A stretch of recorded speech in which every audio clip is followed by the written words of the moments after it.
Hey guys, it's Kate. Practicing your painting does not have to be stressful, and making something pretty doesn't have to be difficult. And if you're looking for just a fun and relaxing way to practice your brushwork, practice washes and glazing and different things when it comes to watercolor, you can keep things really simple so you can focus on what you're really trying to get better at. And so I wanted to do this exercise today, and it's slightly sped up, but I just broke out my little sauce cups that I use for mixing.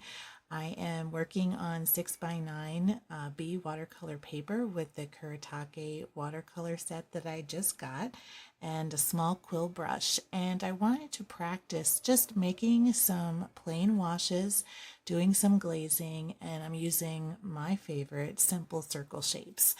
And so I'm just going in, and as we kind of progress, you'll see me adding colors, and I do dry between layers because I wanted to make some solid blocks for this video. But I just wanted to use this video to kind of emphasize that it doesn't have to be intimidating to watercolor paint. If you're new at this, and I have been playing around with watercolor paint for a few years now, off and on, but I still paint a lot like a beginner, even though I've been doing it for a while. And so we all kind of develop in our own way. We develop our style and paint things we like. And you can see that by looking at the videos on my channel, and there's a huge variety on there. But it's kind of nice to be able to play with a lot of different things that you might have interest in. So I really love watercolor, so I do it here. And I also love mixed media and collage and all kinds of things. So it's just fun to dive in and play with it. And one of the best ways to do that is just to keep things simple. You pick a shape that you like, or anything that you find attractive to the eye. You can trace it and do anything, and just practice filling in those shapes. So I'm trying to make some nice flatter washes here. So I'm using my same sauce cup that I used to trace on, and I'm picking a few different colors to fill in these circles. And I'm just going through, getting that bead of water. Scampy says hello. She likes her cuddles this time of day. So I'm going through and doing my flat washes, and I'm picking a few different colors that I think go well together, and using that kind of brownish color for the background. And I'm just practicing getting that nice flat wash and being pretty accurate with my brush, filling in those shapes and following those lines that I had with my pencil. And it's also a way for me to kind of explore this palette that is still new to me and see how it looks when you're glazing with different colors. And if you don't know what glazing is, that's just basically covering over one color with another. So you can see where those areas overlap. There's a bit of a color change because of the transparency that you have. And you can glaze with acrylic paint too, if it's transparent, but right here we're doing it with watercolor. And I love these little muted kind of pastel colors.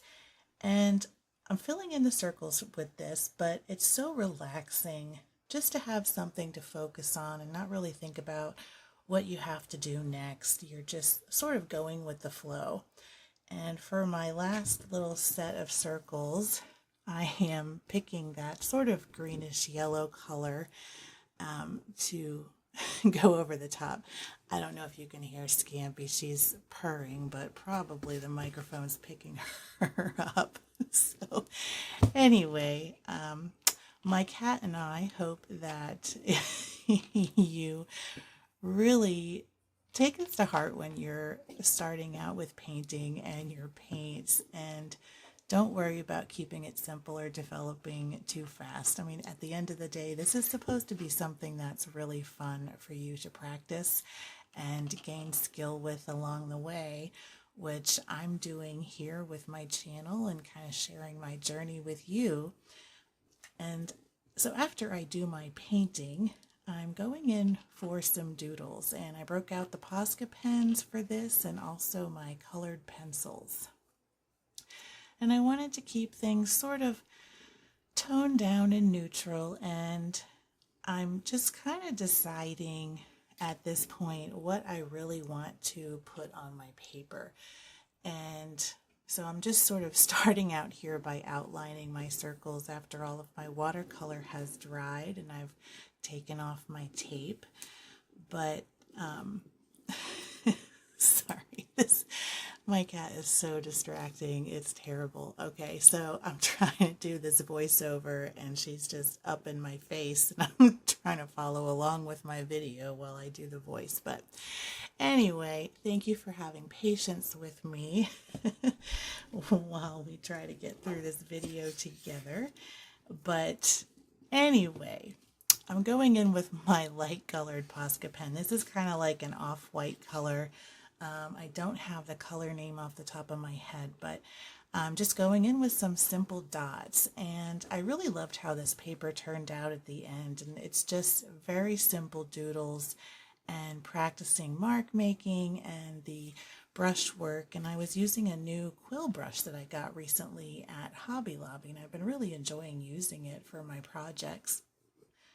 But I'm going in quickly with the dots, and I decided to do the same marks on the same colored circles. And I really love how those bright colored ones really pop from the other ones in the background that are a little bit more muted. And so exercises like this are also a really good way to just see what colors you like and how they work together.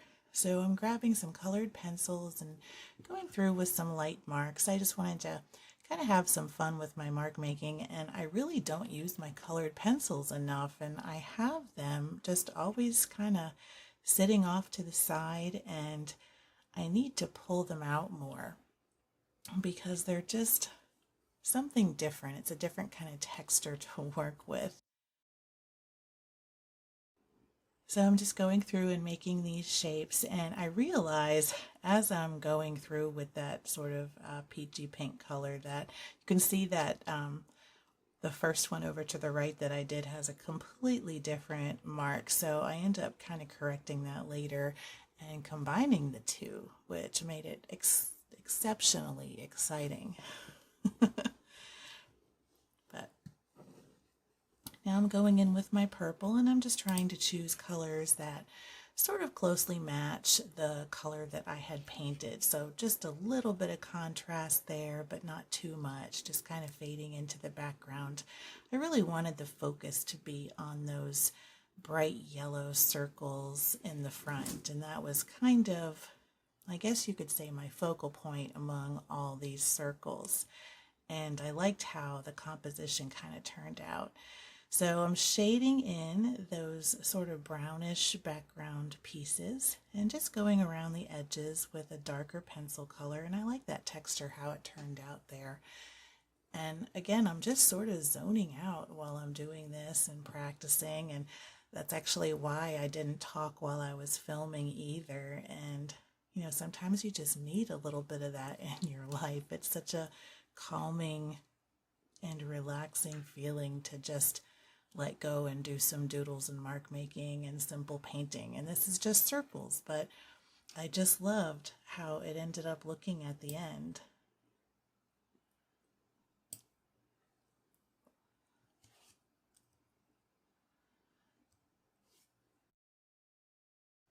So you can see me going back now and kind of correcting that weird mark that I had made originally with the peach, and I really was bothered that they didn't all look uniform, so I couldn't rest until they all looked the same since everything else did. So I'm just going in and making those final marks, and then we're going to have our lovely close-up.